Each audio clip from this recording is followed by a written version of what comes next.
नमस्कार बच्चों, उम्मीद करता हूँ आप सब बढ़िया होंगे। बच्चों, आज हम डिस्कस करने वाले हैं इनऑर्गेनिक केमिस्ट्री के जो टॉप 10 ट्रेंड्स के बारे में बात कर रहे हैं, जो एग्ज़ाम में जेईई नीट की एग्ज़ाम में अक्सर पूछे जाते हैं। बहुत कॉम्प्लिकेटेड हैं, एक्सेप्शंस वाले भी आते हैं जहाँ पर अपने को सोचने को मजबूर होना पड़ता है। तो आपका जो आपके सामने पहला क्वेश्चन हाजिर है, इनका स्टेबिलिटी ऑर्डर बताना है आपको, है ना। ये आयंस दे रखे हैं B3+, Al3+, Ga3+, Indium3+ और Thallium3+। इनका आपको स्टेबिलिटी ऑर्डर बताना है कि इनमें सबसे ज़्यादा स्टेबल कौन है, सबसे ज़्यादा स्टेबिलिटी इनमें किन की है।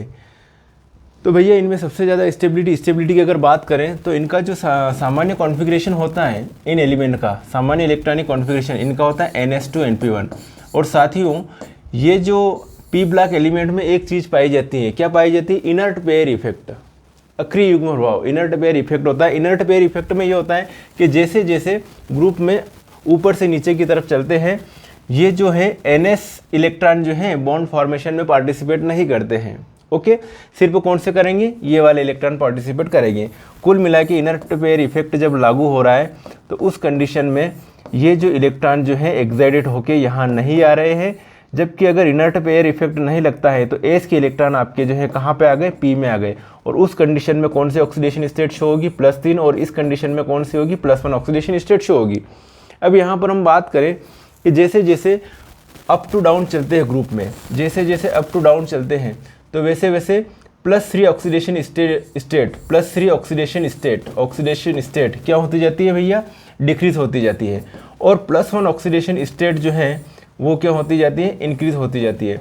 तो यहाँ पर मैं ये कहूँगा कि सबसे ज़्यादा जो है, सबसे ज़्यादा +3 ऑक्सीडेशन स्टेट किसके लिए रहेगी? B3+ के लिए, क्योंकि ये वाले तो हैं ये +3 ऑक्सीडेशन स्टेट शो नहीं करेंगे।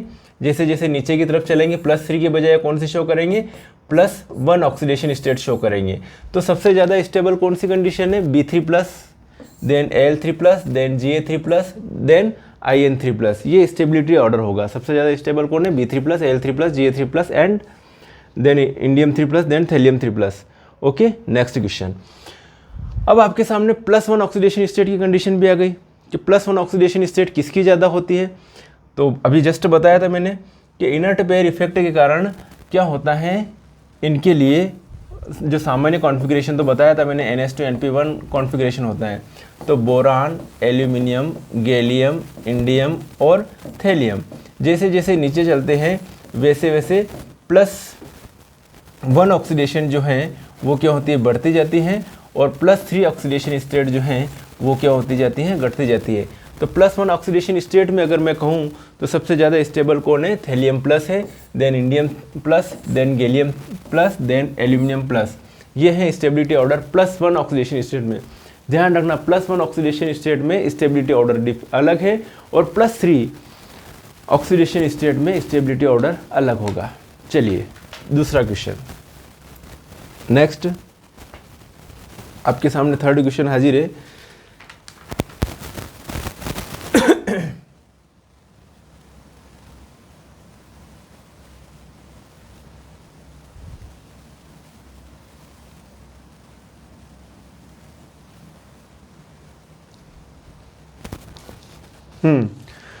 आपके सामने BF3, BCl3, BBr3 और BI3 ये है।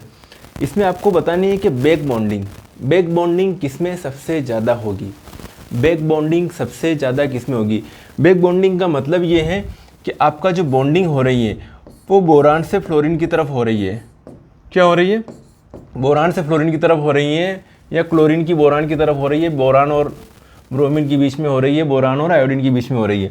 तो एक तो ये बॉन्डिंग हो गई। लेकिन अगर फ्लोरीन भी वापस इनको जो इलेक्ट्रॉन दे, किसको? बोरान को इलेक्ट्रॉन दे खाली ऑर्बिटल में रखने के लिए, तो ये हो गई इसको बैक बॉन्डिंग। क्या कहेंगे आप इसको? Back bonding. अब बैक बॉन्डिंग में भी क्या होगा कि यहाँ पर अगर बैक बॉन्डिंग की बात करें तो यहाँ पर बोरान का भी 2p है और फ्लोरीन का भी 2p ऑर्बिटल है जिसमें लोन पेयर अवेलेबल है। यहाँ पर बोरान का 2p है और यहाँ पर क्लोरीन का कौन सा? 3p ऑर्बिटल हो जाएगा। यहाँ पर बोरान का 2p और यहाँ पर ब्रोमीन का 4p, यहाँ पर बोरान का 2p और आयोडीन का 5p ऑर्बिटल, इनकी ओवरलैपिंग होगी। तो सबसे ईजीएस्ट ओवरलैपिंग ये होगी, मतलब सबसे बढ़िया बैक बॉन्डिंग कौन सी ये होगी?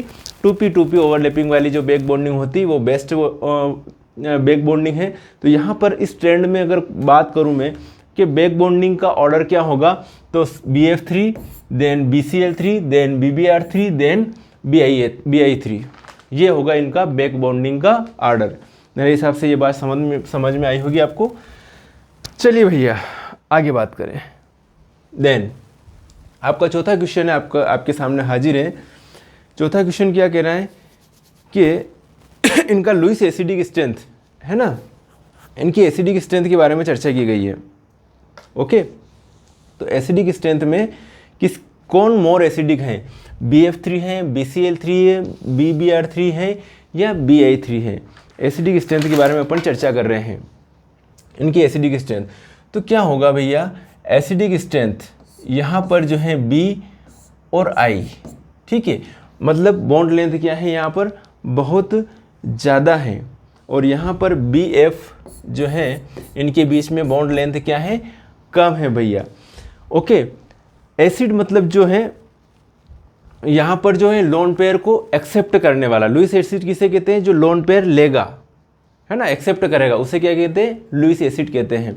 तो यहाँ पर सबसे लेस एसिडिक जो होगा, मतलब लोन पेयर को एक्सेप्ट करने की कैपेसिटी, तो सबसे लेस एसिडिक कौन सा होगा, ये होगा। और सबसे मोर एसिडिक कौन सा होगा, BI3 होगा। मोर एसिडिक कौन सा होगा, BI3 होगा। तो यहाँ पर BF3 सबसे कम एसिडिक है, then BCl3, then BBr3, then BI3, है ना, ड्यू टू यहाँ पर जो है आयोडीन का जो है साइज बड़ा है। ओके, ये जो है सॉरी BF3 में ये जो F है, F की इलेक्ट्रोनेगेटिविटी के कारण, किसके कारण, इसकी इलेक्ट्रोनेगेटिव के कारण ये लेस एसिडिक है। यहाँ पर आयोडीन क्या है, इलेक्ट्रोनेगेटिविटी क्या है इसकी, कम है ना।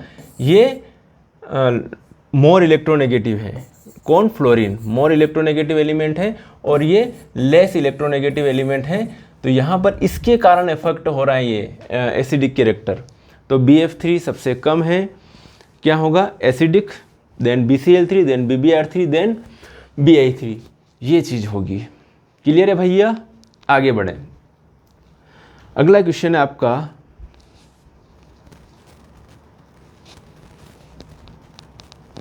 हाँ, बेसिक स्ट्रेंथ ऑफ हाइड्रोक्साइड, ठीक है, boron hydroxide, aluminium hydroxide, gallium hydroxide, indium hydroxide और थैलियम हाइड्रोक्साइड, इनका क्या बताना भैया आपको, बेसिक स्ट्रेंथ, मतलब जो जितना जल्दी OH देगा वो उतना ज़्यादा क्या होगा, बेसिक होगा। तो यहाँ पर ये बॉन्ड से रिलेटेड है, तो यहाँ पर MOH बॉन्ड लेंथ क्या होगी, कम होगी, है ना, लो हो, बहुत कम होगी। और यहाँ पर जो MOH जो बॉन्ड लेंथ है वो क्या है, ज़्यादा है, ठीक है। यहाँ पर MOH बॉन्ड लेंथ जो है ज़्यादा है, मोर है, बॉन्ड लेंथ ज़्यादा है यहाँ पर, और यहाँ पर बॉन्ड लेंथ क्या है, कम है, लेस है यहाँ पर बॉन्ड लेंथ। तो जितनी ज़्यादा बॉन्ड लेंथ होगी उतनी ज़्यादा OH को देने की प्रवृत्ति ज़्यादा होगी, OH को रिलीज़ करने की प्रवृत्ति ज़्यादा होगी। तो सबसे ज़्यादा अगर मैं जो कहूँ बेसिक, तो सबसे ज़्यादा कौन होगा, थैलियम हाइड्रोक्साइड होगा। सबसे ज़्यादा कौन होगा, थैलियम हाइड्रोक्साइड। और सबसे कम बेसिक कौन होगा, ये बोरान हाइड्रोक्साइड। तो यहाँ पर इनका ट्रेंड की बात करें तो BOH3 है ना, lower than AlOH3, lower than GaOH3, lower than InOH3 और TlOH3। ओके, तो ये क्या हो रहा भाई साहब, इसका बेसिक कैरेक्टर्स। ओके, इन हाइड्रोक्साइडों का बेसिक कैरेक्टर क्लियर हो गया होगा। चलिए आगे बढ़ते हैं। आपके सामने हाजिर है आपका छठवां question, BX3 Lewis acidic strength बतानी वापस इसमें, BX3, AlX3, GaX3 और InX3। यहाँ पर हेलोजन सेम है, बस बोरान, एल्यूमिनियम, गैलियम, इंडियम ये डिफरेंस है। तो अपने को यहाँ पर जो है size of central atom increase, size of central atom क्या होगी, इंक्रीज होगी, है ना। Size of central atom increase होगी, जैसे जैसे सेंट्रल एटम की साइज इंक्रीज होगी। लुईस एसिड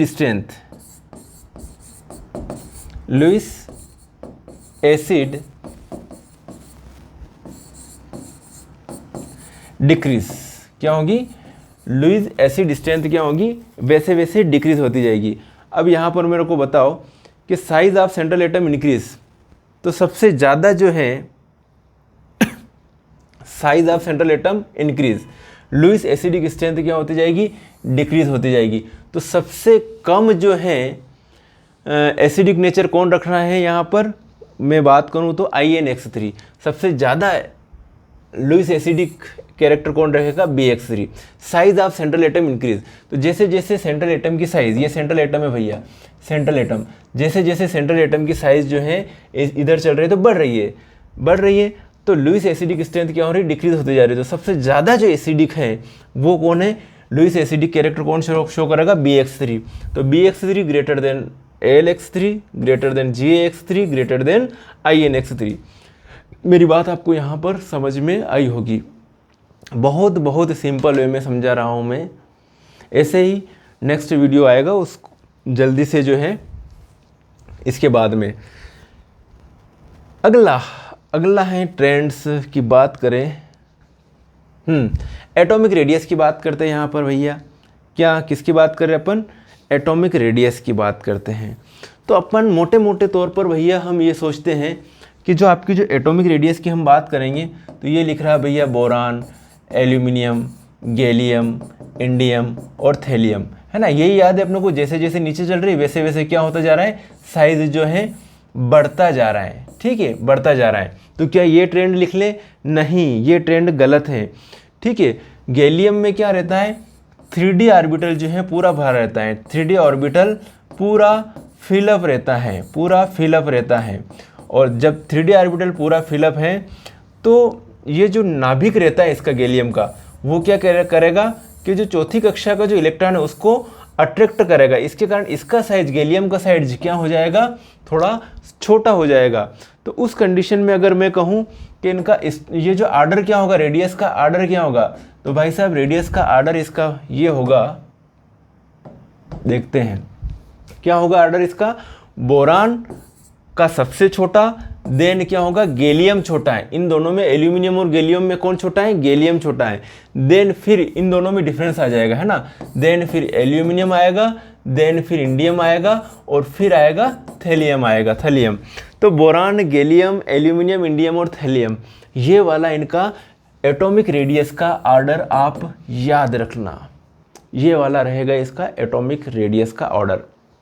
क्लियर है भैया, चलिए वेरी गुड, आगे बढ़े।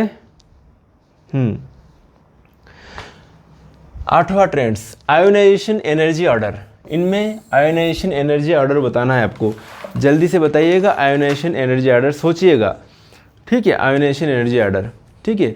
इसके अंदर गैलियम में 3D पूरा फील्ड है पूरा है इसमें गैलियम में, ओके, मेरी बात समझे। और इसमें थैलियम में 4F फील्ड है, कौन सा, 4F फील्ड है।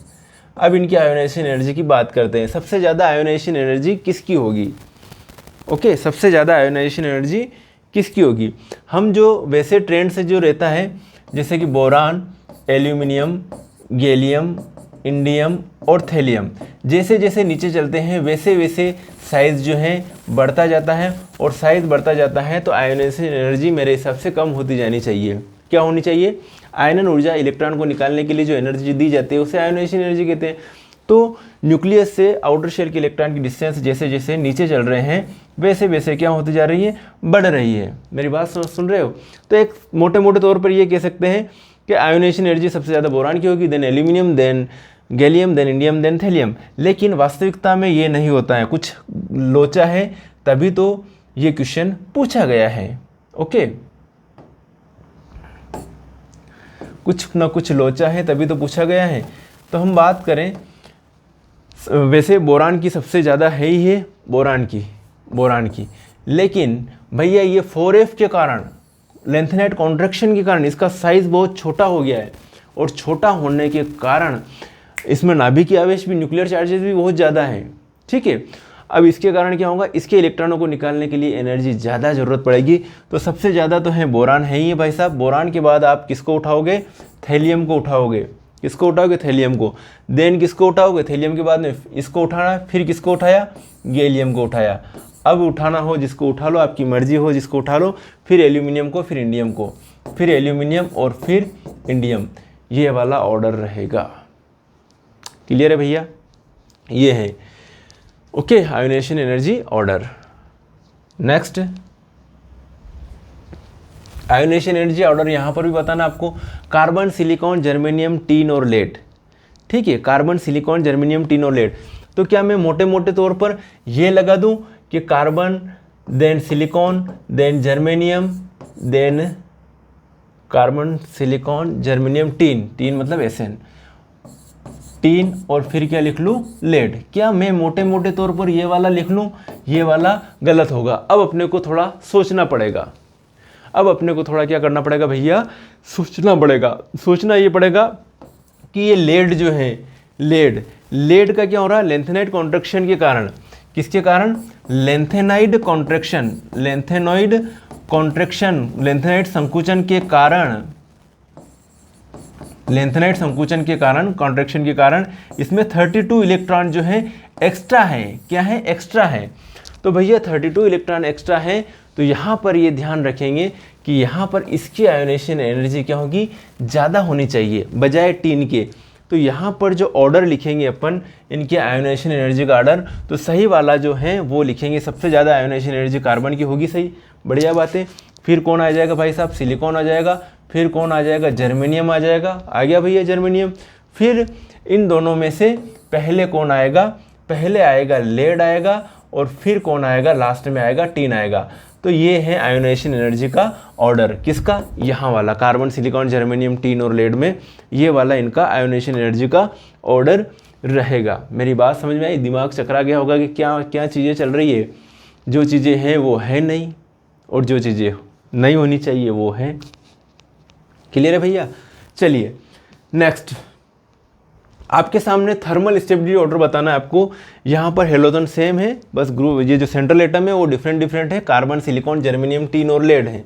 यहाँ पर सेंट्रल एटम आपके पास में डिफरेंट डिफरेंट है। ओके, तो यहाँ पर इसका सबसे जो स्मॉल साइज है इसका कार्बन का, ये क्या है? स्मॉल है, स्मॉल है। और यहाँ पर जो है कार्बन का स्मॉल साइज है, दिख रहा है आपको। अब इसकी थर्मल स्टेबिलिटी की बात करें, किसकी बात करें? Thermal stability. तो यहाँ पर CX बॉन्ड लेंथ, ये वाली bond length less bond length है, मतलब कम बॉन्ड लेंथ है। यहाँ पर लेस बॉन्ड लेंथ है। और यहाँ पर मैं PBX की बात करूँ, PBX की, ठीक है, तो यहाँ पर बॉन्ड लेंथ क्या है? ज़्यादा है, मोर है, बॉन्ड लेंथ ज़्यादा है यहाँ पर PBX में। अब मोर बॉन्ड लेंथ अगर बॉन्ड लेंथ BL लिख दो, चलो, बॉन्ड लेंथ अगर क्या है? कम हो रही है ना, बॉन्ड लेंथ कम हो रही है। बॉन्ड लेंथ कम होगी तो स्ट्रांग होगा बॉन्ड, स्ट्रांग बॉन्ड मिलेगा। ये तो सबको मालूम है, जितना बॉन्ड लेंथ ज़्यादा होगी वो उतना वीक बॉन्ड होगा, और जितनी बॉन्ड लेंथ कम होगी वो उतना स्ट्रांग बॉन्ड होगा। मतलब ये CX के बीच में स्ट्रांग बॉन्ड है और PBX के बीच में वीक बॉन्ड है। मेरा कहने का मतलब ये है। तो इसी के आधार पर ये बॉन्ड क्या होगा? जल्दी टूटेगा भैया, ये वाला बॉन्ड जल्दी टूटेगा, और ये वाला बॉन्ड देर से टूटेगा। ठीक है, क्योंकि बॉन्ड लेंथ क्या है? कम है। बॉन्ड लेंथ जितनी डिक्रीज होगी बंद जो है उतना ही स्ट्रांग होगा। ठीक है, तो सबसे ज़्यादा स्टेबल कौन हो गया? CX4। देन क्या होगा? SiX4, then GeX4, then SnX4, ये चीज़ होगी। तो आपको भैया ये मैंने टॉप 10 ट्रेंड्स बताए। 100% आप जो भी एग्ज़ाम देने जाओगे उसमें 100% फ़ायदा मिलेगा। ओके साथियों, अगले वीडियो में फिर मिलेंगे, तब तक के लिए ओके बाय, जय हिंद, जय भारत। और एक बार आपके साथ में फिर रिपीट कर देता हूँ, इनके स्क्रीनशॉट ले लीजिएगा अगर आपने स्क्रीनशॉट नहीं लिए हो तो जल्दी से, चलिए स्क्रीनशॉट लीजिएगा।